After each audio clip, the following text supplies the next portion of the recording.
Welcome to Links and Locks, Action Network's golf betting podcast presented by Bet365. I'm Spencer Aguiar, your host for today's show, and I'm happy to be joined by Nick Bretwish as the two of us will be running you through this board with some of our favorite bets for the RBC Canadian Open. Unfortunately, our typical show leader Roberto couldn't make it today, but we will keep the hard-hitting bets flowing and try to have some fun as we lock in a few winners for a course that is lacking statistical data. Nick, I think all of that's a good segue into our best bet segment. I am going to have a very interesting take that I will get to here shortly, but what are you giving everyone as your top wager for the week?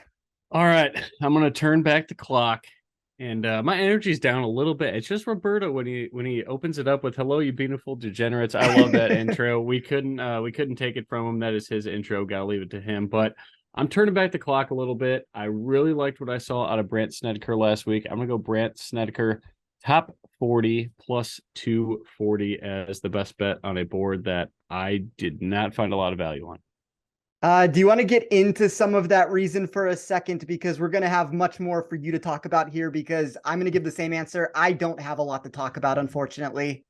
Certainly, yeah. So again, no statistical data at Oakdale. It's never really been on the tour, if ever. I weighted short to mid iron proximity and the score to par from 100 to 125 and 125 to 150. Also weighted that a little heavier based on guys that drive the ball a little bit further, especially those short irons there. So I do think, like Vincenzi said in his article on Action Network, it should be a wedge war. I like Snedeker there. He's always been a good short game player, had some severe injury issues the past couple of years and had a weird surgery. If you want to look up the story about what happened, I guess it's like the second surgery ever done, something with the sternum, how they cut out a bone and stuff like that. It's pretty crazy. It's a good read on Yahoo Sports there, but his ball striking was fantastic last week at Muirfield Village. Finished inside the top 50 in his first event back in a long time, and that's a tough place to play. He's accurate off the tee, which is going to matter here. I mean, it's pretty much every golf course. Fairways matter. The rough appears to be penal here is what we're hearing. So again, that's just hearsay. I've never walked the property, can't tell you firsthand.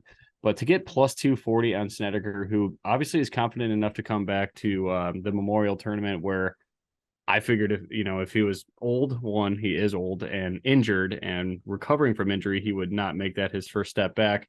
Played great all week long in terms of the field strength there and what we'd probably expect out of Snedeker. Much weaker field here. Good course setup. I think he finishes inside the top 40 with ease. I had that priced at plus 175, so a lot of value on that ticket. I'm going to go with Brandt Snedeker top 40 as my best bet at plus 240. What are your thoughts on Snedeker? I know it's a very limited data size just from last week, but every single round seemed like he was middle of the pack ball striking, if not top 20%. The one thing in my model that pulled him down a little bit, and I'll talk about it more as we discuss the course and some of the ways that I ran this, but I ran an expected realization of opportunities. That's a very tricky tongue twister there. What? Yeah, stop me there. What does that mean for the audience out there? I've never heard you say that phrase. Yeah, I mean, it's like a very new stat that I created, and I've done it before, but so for me, what I'm trying to look for is I'm looking for weighted proximity, which we don't have the statistical data to bring in here. So it's a little bit of, let's look at the whole distances.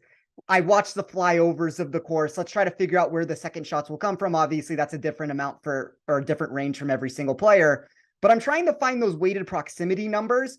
And then I'm trying to add on top of it the make percentages when adding that weighted proximity to the mix for every single player. So I don't want it to be something to where it completely degrades and takes a putter out of the mix, because there are players that are going to create so many opportunities for themselves.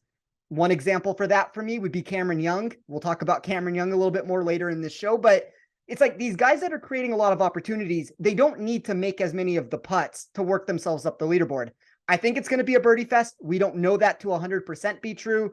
You talked about the thick rough. Maybe that's a way that this changes the dynamics of the course a little bit, but kind of the way that I'm trying to run things is find me who's creating the most opportunities, find me who's able to make those putts when creating the opportunities.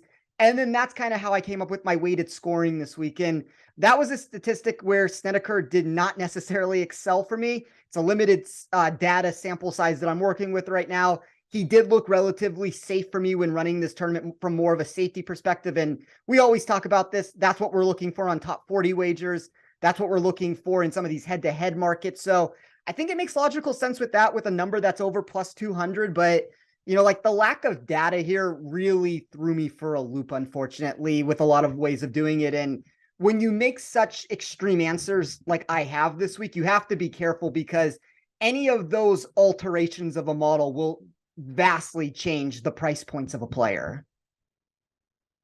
One thing to note, if we want to go strokes gained Canada, Brandt Snedeker has been fantastic in this event. I know it courses has changed a couple times. So in 2022, last year, when he was injured, his game was not in good form. T48 in 2019, healthy, good season for Brandt. Obviously, he's still kind of on the back nine of his PGA Tour life. But T4 in 2018, T8 in 2016, tied for fifth. So in terms of strokes gained Canada, I'm going with Brandt Snedeker. I feel confident in that pick outside of the injury concerns, but he looked good last week, as I've said multiple times. You're talking myself into this one being a good ticket.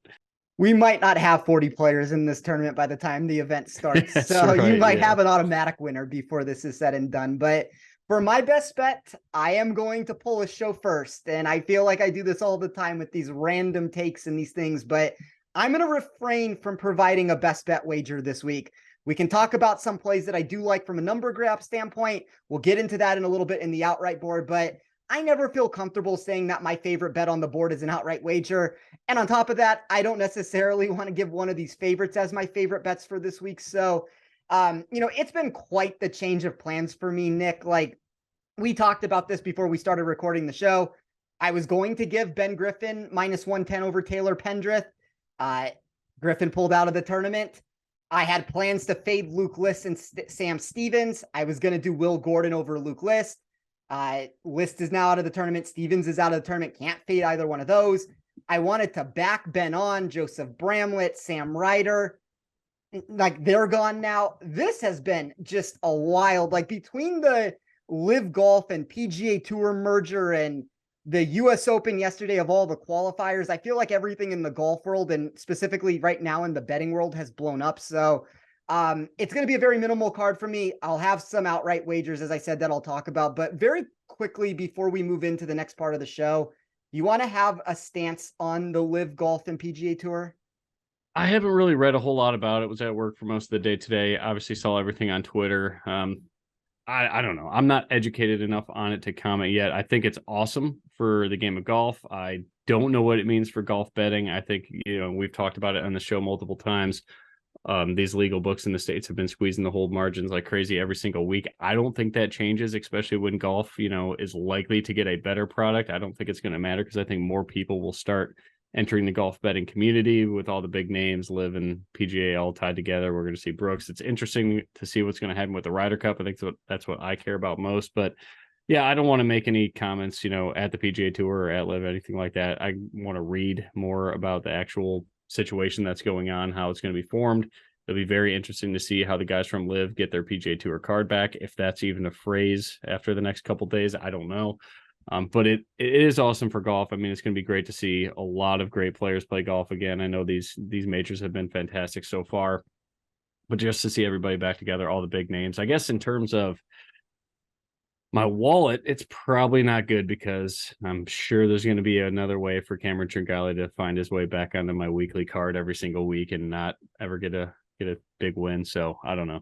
But Cameron Tringale is back on tour, quote unquote. I don't know if it's called the tour. We'll see what it's called, but yeah, it's huge news, and that's all everybody's going to care about this week. So kind of takes the limelight out of the RBC Canadian Open, but hopefully we can get a couple more values down this board here.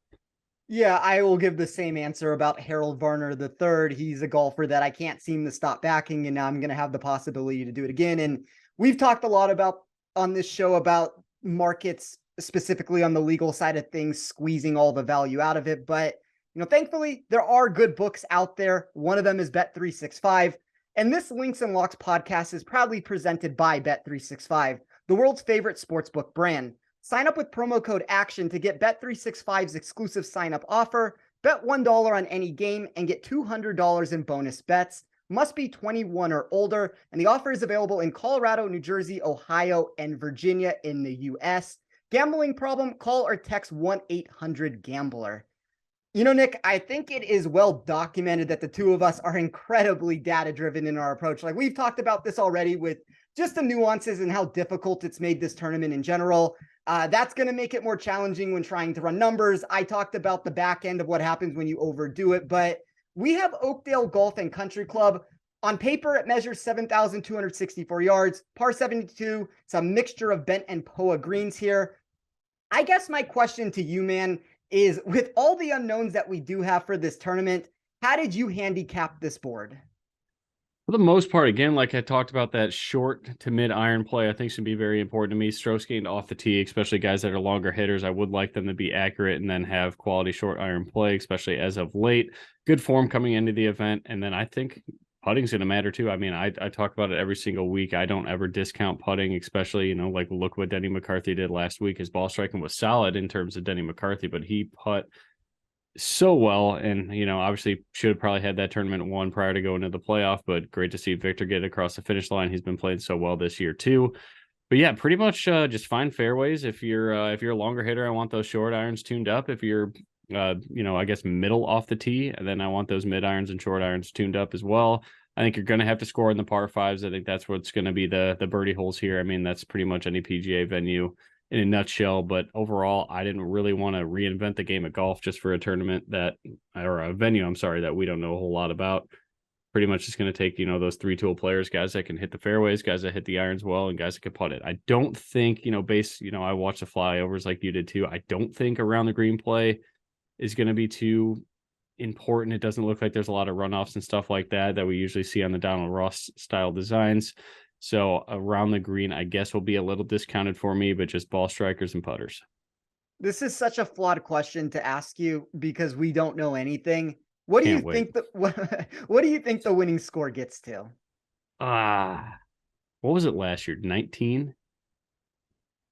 I can bring it up. I'm gonna go with 19. I don't know why that number sticks because Rory won last year too, and usually we don't see him win a birdie fest. So what was it last year? I should know that. Again, different course. He was 19 under. I'm going 19 under. I don't know what I think the answer is. Like, I think if you ask most people in the space, you're going to get wild answers where, like, I've heard people say this is going to reach the 30 under par range. Vegas has given a completely different answer to this. And I think a lot of these legal sports books can shop around, find what the best number is. Maybe there's some movement based off of this answer I'm giving now. I've seen more in like the 17.5 over under range of what this is going to be. If it is only 17.5 under, I may have misinterpreted how this tournament works ever so slightly. And maybe that comes down to this rough being more penal than I think. Like, obviously we've seen 4 to 6 inches is what the going rate of right now of what it is. But it's an interesting event, Nick, because I think like I talked about, you obviously lose something from a betting perspective when we don't have the data to talk about. I kind of would make a different argument though on the flip side of it. I think for DFS, it might make a better board in a lot of ways. Like, as long as we still have players in the tournament and not everybody has withdrawn at some point, there's always game theory optimal routes to go. Because like the one difference with DFS, and I don't want to turn this into a DFS show, like we're here to talk about betting, but I do think it's important for this week because all of a sudden now, like when you're making bets, you're running numbers against what the sportsbook has, and you're trying to find value in that sense. When we don't have data to run some of this information, one of the things that we can look at is ownership percentage. And that's always a very important answer to be had on any of these websites. So I think when you know where people are going, and if you do formulate an opinion and all of a sudden you can figure out where you're different, there might be an advantage to be had there. Maybe it's a better DFS week for that reason, but I kind of keep going back to the same answer that I'm having, to where I don't love this from a betting takeaway with it. We've talked about the flyovers that we've watched of this course. I do think it looks incredibly straightforward. We have 8 par 4s that stretch between 354 to 432 yards. That's going to begin to tell that picture that you were talking about, Nick, of short iron play. I also think the need to make putts is really important. That's something that I keep going back to this week. I also notice what likely turns into an increased demand for par 5 birdie or better percentage. You just talked about that yourself. Like, obviously there's only 3 at this property, but each of them looks reachable in 2 shots. We have one that's under 500 yards. Like, that might turn it into an eagle hole for a lot of players there. So if all of a sudden we are saying that the winning score is somewhere between, let's play this safe and say 17 under to 23 under, and you're going to get 12 opportunities on the par fives. I bet you that the person who wins this tournament is the one that plays the par fives in like double digit under par. Like they're going to be 10 under, and half of their winning score will probably come from that range mixed with the short par fours there. So for me, I looked at par five birdie or better percentage a lot. That went into the weighted scoring. I ran that expected opportunities that would be realized in my model. I have a strokes gained total, which kind of just encompasses a total driving outlook, a weighted proximity. I did include some around the green numbers here. I saw a little bit more undulation and runoff than you did, not necessarily heavy. Maybe it's a little bit more difficult though with the way that I ran my model than you did. But I mean, really at the end of the day, I think that we can see this from where money is moving, where bets are going, where ownership is going in other directions with it. People seem to be on the same players this week. And if you can find a way to get different, you might be able to find an advantage. It's just unfortunately from a betting answer, I haven't found too many of those choices this week. But all right, Nick, you want to get into the outright bets? Let's do it. All right. I need your thoughts. I pretty much just value grabbed if my numbers had something different, at least 3 points different on the top of the board. I went with that. So I started my board with Sahith Theegala at 30-1, mid-tier guy that my numbers seem to like. I got him at 37-1 in my numbers. You could find 45-1 on Adrian Maronk, just an overall solid player, having a pretty good month here. I'll take the Canadian. I had to take one. It's going to be Adam Hadwin, 55-1. He was so damn good at Muirfield on day one, just kind of fell apart in day two. Hoping that day one form can come over here to Canada. I think that's a pretty long number for a guy that has, I'm sure, played this course many times. And then I'm going to go with Brandt Snedeker at 350-1 for the bomb of the week. I have some room in the card for an absolute favorite. I guess it's not going to be Rory. I'm not going shorter than 6-1 on anybody. I probably won't go shorter than 10-1 on anybody all year long. Sam Burns piques my interest a little bit at 14-1. I think you can get 16-1 out there as well, depending on if you shop around. I believe Bet365 actually, nope, they did have 16-1. Looks like that went down to 14-1 currently. I think that's about it. I don't think I'm going to mess with Hatton. I do like Fitzpatrick a little bit too, but again, Birdie Fest and everything like that. We've always talked about him multiple times. I really, really, really like Fleetwood here, but at 20-1, I just can't get there. So what are your thoughts on, give me a guy that you like that is 20-1 or shorter, and please tell me it's Sam Burns. Burns or Cameron Young? Cameron Young, really? Yeah, and I know that's a really gross answer to give here, and I decided to build my card differently this week. And you know, it's like it's one of those spots where, and I'm not saying that we should make changes based off of this. You always have to be cautious, and all of that comes into play. But these boards continue to yield the same answer where one of these reduced options has won almost every single tournament this year. And in fairness, I wasn't going to get to Victor Hovland last week, but the point remains that it's been difficult for someone like myself when most of my weekly exposure does occur in that 40-1 or higher range. As I said, I don't want to overreact. I think it's important that we stay the course because I don't believe making massive deviations with such a small sample size is the correct way to go about it. But there have been 2 to 3 events this year. Like I can think of Justin Rose at Pebble. I can think of Siwoo Kim when he won. Like these are options where they were kind of in that 25-30-1 range. Corey Connors at Valero would be another where I like them. My model had value in those spots, and I decided to jump more into that 40-50-1 range. I ended up missing out on the outright ticket here. So I am going to build a really unique card at the end of the day. Like, you know, I'm going to stack the top here a little bit. Obviously, more aggression does come with extra exposure and the need to hit a higher percentage of your bets, but I'm going to lower my win totals from 8 units down to 7. I am betting both Cameron Young and Sam Burns. Sam Burns 16-1, Cameron Young 15-1. I have Keith Mitchell 40-1. That is the entire card this week. I do believe on Bet365, if you shop around, you can find Keith Mitchell at 45-1. At least it was that way this morning in the enhanced portion of their market. With some of these withdrawals, maybe that has changed over the last hour here, but I still think at 40-1, that's a good price. But yeah, I like Sam Burns a lot this week, Nick. I think it kind of comes down to like, let's start with Cameron Young. I guess we'll go player by player here, and then we'll move forward with it. But like, the Cameron Young answer sounds gross. I don't necessarily expect anyone to tail that wager with what we've gotten out of him recently. But there's a reason in my mind that this price has been reduced as far as it has by books. My model noticed a few statistical answers that turned Young into the best upside option in the field when we ignored his paltry current form. I do realize, and it's something that we talk about a lot on this show, and sometimes it's overgraded by people and sometimes it's, undervalued, but how someone is producing does matter. But I do expect Oak Hill to play as a much different venue than some of these challenging stops that have seen him cause issues in the past with his short game. You talked about maybe the around the green game not meaning as much here. I do tend to agree with that answer, although I did weigh it. And then my numbers made him one of only 2 players in this field to grade inside the top 10 for every statistical metric that I ran inside my model. That's going to naturally generate a higher floor for this track, which we're looking for upside, not necessarily a floor. But then it also comes into play when looking at this expected realization of opportunities created. That is where he skyrocketed in my model compared to expectation with him. So he is creating more opportunities in my model than any golfer in this field.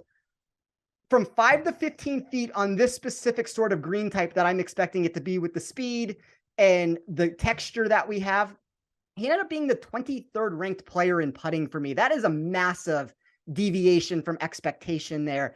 And it's kind of the same answer that I gave with him when we talked about the match play contest, which I guess you weren't on that show. But when I had Cameron Young as my big rollover bet and we got him to the finals and ended up being a very advantageous week, which funny enough, Sam Burns is the winner of that. So maybe there's a reason why I'm seeing something in the way that I've run this, because my model also likes Sam Burns that week. But I'm just trying to find players that are going to create a lot of opportunities and be able to make those putts. So Young at 15-1, Sam Burns at 16-1 would be the second player that I talked about that was inside the top 10 of every category I ran.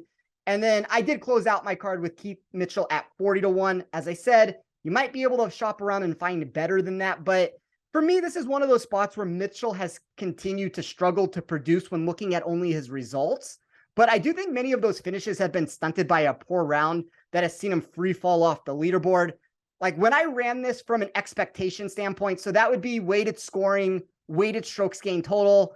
Those outputs are going to be very similar for how it's run. That's the reason why 9 of the top 10 players are the same that I'm going to mention here. But when you hear this list of players that are inside the top 10 of those 2 metrics, Rory, Cameron Young, Fitzpatrick, Fleetwood, Rose, Burns, Connors, Hatton, Keith Mitchell. So Keith Mitchell is the highest person that you can find on the odds board that I think does have legitimate win equity here. So for me, it's a stack the top sort of a board. I'm going to get my exposure that way. And I really don't have much going on right now outside of those 3 wagers. I love it. I think it's a good hill to die on. I think especially I love the Cameron Young call. Only issue I have with him is just the fairway potential here. I know we loved him last year at the British Open there at the Old Course, and how his short game, graded out fantastic, especially those short irons is what we loved, but he could spray it off the tee a little bit there more. But for 15-1, I think that's the best number on the market now. I think I'll go that route instead of Sam Burns. I think it sounds like you would agree, especially when, we're going for straight up upside here and an outright ticket. Second is just as bad as dead last. I agree with that. I will say for me, they are first and second when I ran this from upside, which is a wild answer to give with Rory being in this tournament. I had some concerns with Rory with some of his expected make percentages from these distances, but there's so much that I liked about Cameron Young. You talked about the inaccuracy off the tee. I don't think it's necessarily as bad as public perception is. Look, first of all, he's really strong. So if he is playing out of the rough, he's going to be able to manhandle it a little bit better than some players in the field. But when I included a 60-40 split, so that would be of driving accuracy getting 60% of my weight and driving distance getting 40% of my weight, which is a statistic that you would expect to plummet Young down a model from it. He was still the 14th expected player for me in total driving on this course. Anywhere in the top 15 is a really good value for a player that I think everybody's off right now because of the recent results that we've seen, which if you want to look at what he's actually produced lately, the ball striking has looked great. It's just the short game that continues to spiral for him. I noticed it last week when he missed the cut at the Memorial. He gained in all facets of off the tee and approach. He lost 5.5, 6 shots putting.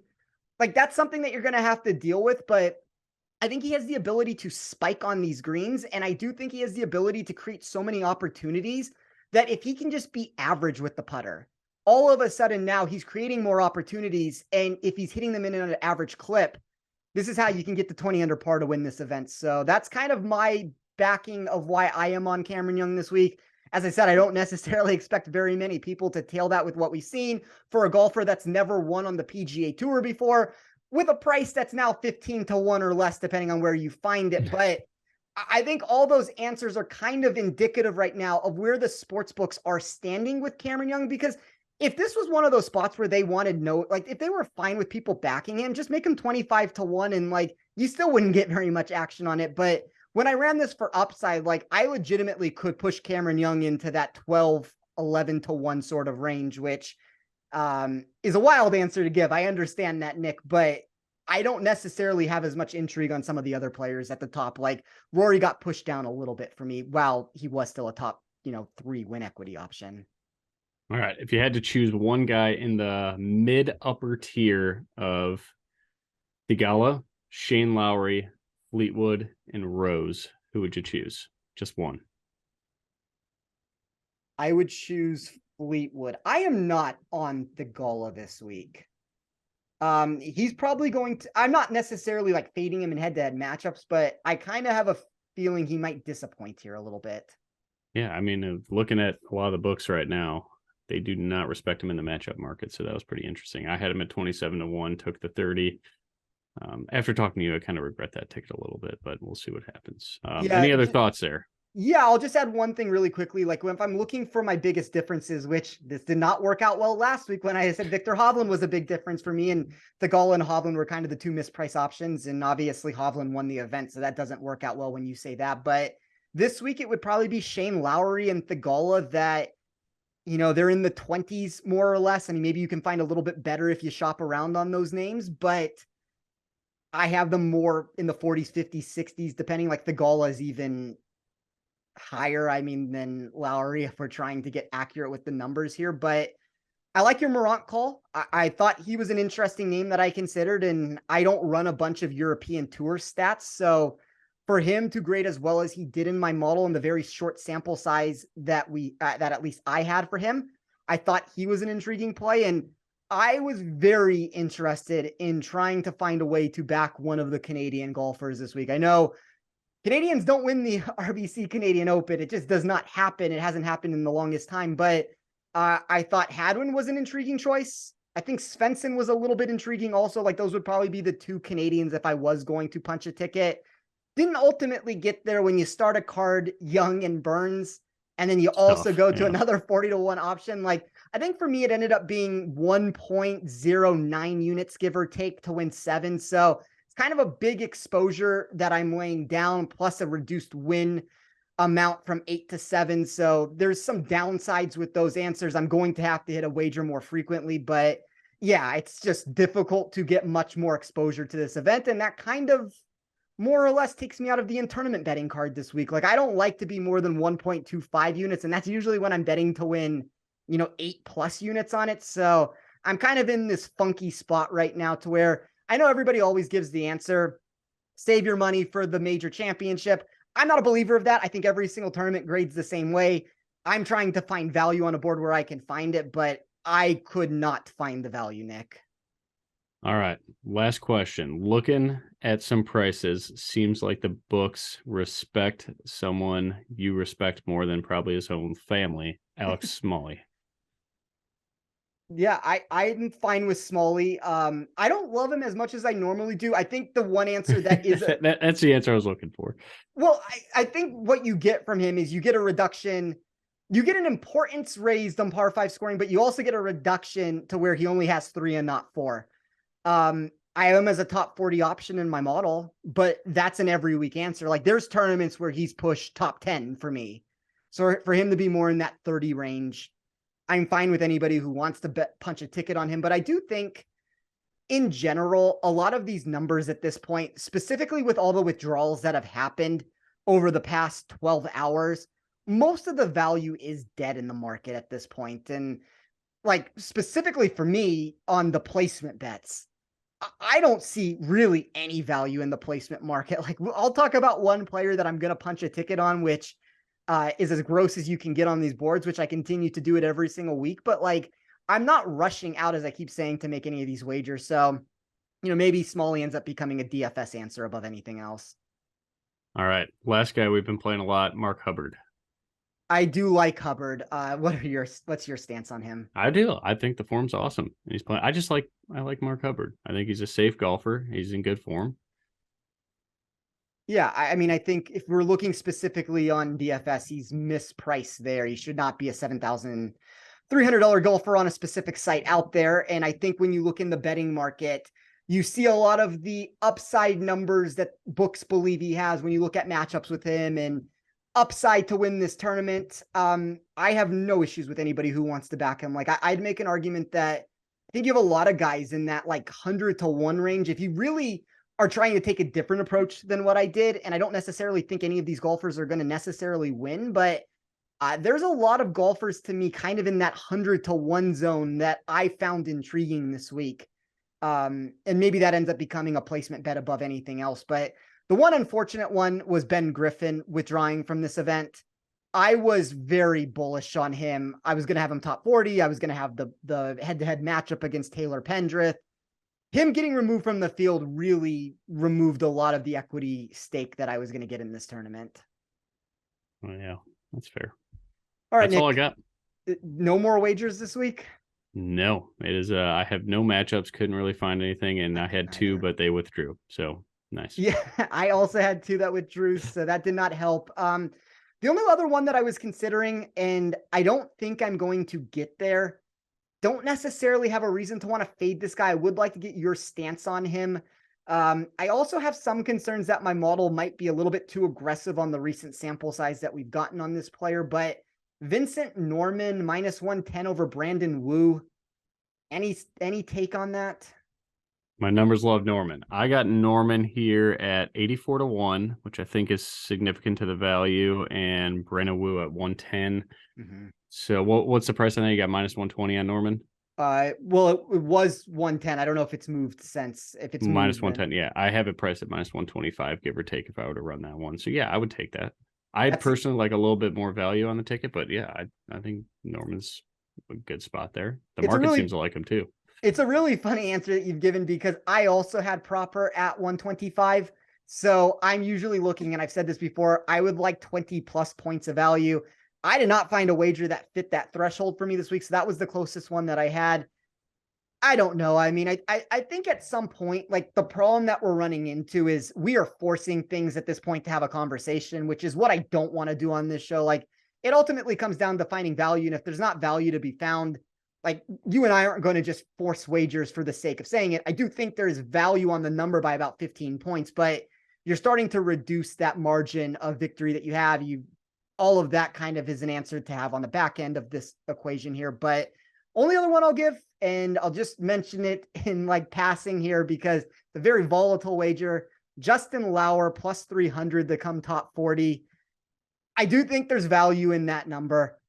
You're going to get a very wonky expectation from him. Like the upside numbers love him, and you could even make an argument where it's this big of a discrepancy inside my model. Sometimes those golfers are better to play as like a top 20 sort of a bet and just bet on all the upside that you do have when the downside makes him one of like the sketchier golfers in the field. But I do think at 3-1, that's already a really big price for a golfer that, like, for me, from an overall rank sense, he was 36th overall. When I ran it for upside, he climbed higher, and then for safety, he plummeted down my model at a very rapid pace, which is the alarming answer here for why he could miss a cut. But irons have turned around recently. One of the better expected scores that I had when taking all things into account.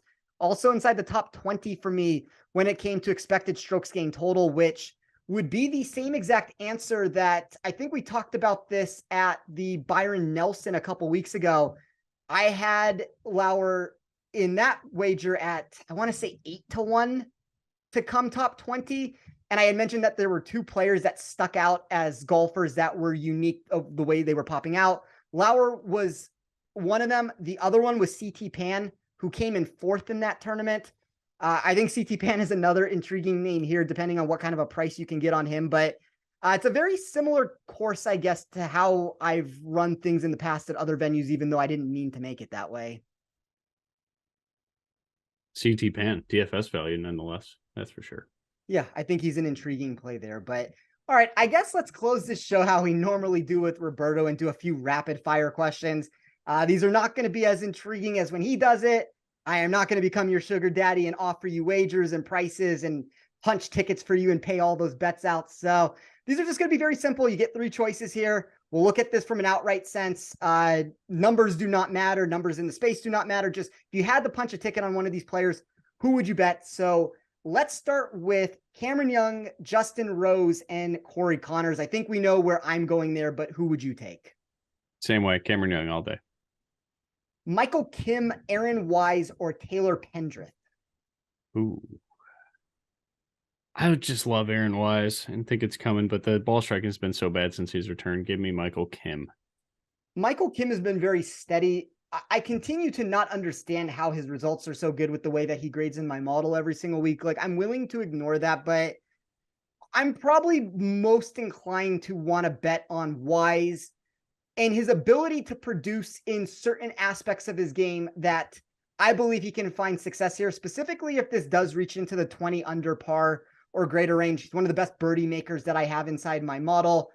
You talked about the numbers going south here recently, but you know, that expected realization of opportunities, 12th for me in that sense. So maybe he can make a run up this board, and this might be his coming back out party from a really tough year for him, unfortunately. Like, I had massive expectations for him, and this has just not worked out in any way. So hopefully he's in a good spot mentally, and hopefully his game is trending in the right direction again. Yeah, absolutely. That'd be good to see. All right.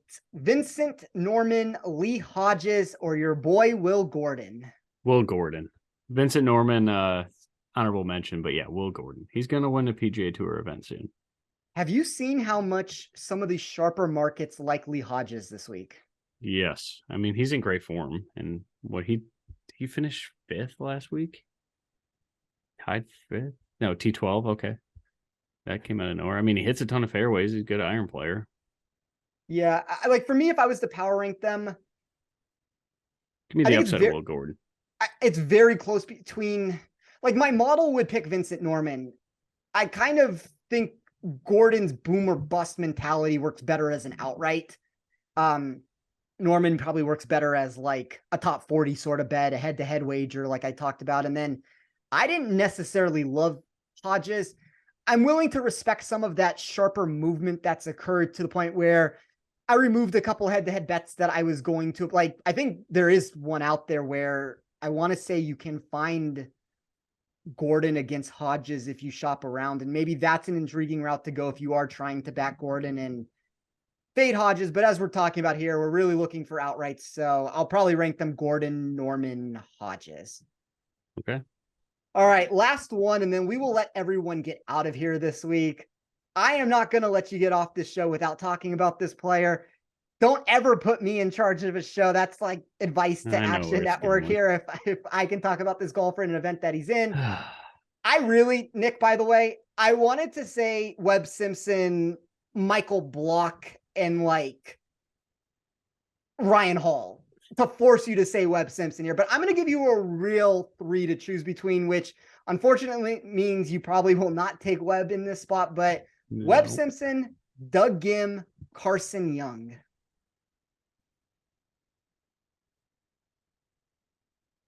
God, that's rough. I'll go with the Gim Reaper. Give me Doug.